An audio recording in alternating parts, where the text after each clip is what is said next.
तुमच्या पण किचनमध्ये असेच डाग आहेत का?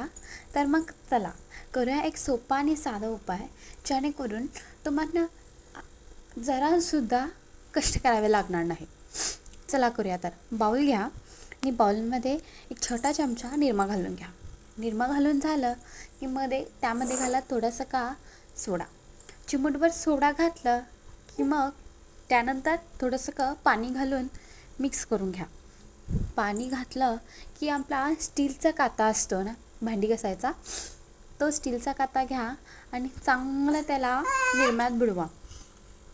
बुडवून झालं की फक्त काय करायचं आहे आपल्याला, टंपलवरी पण असं जरा तुम्ही एक हाताने जरा बोटाने सुद्धा लावलं की ते छान निघून जातात, म्हणजे कोणताही डाग राहत नाही.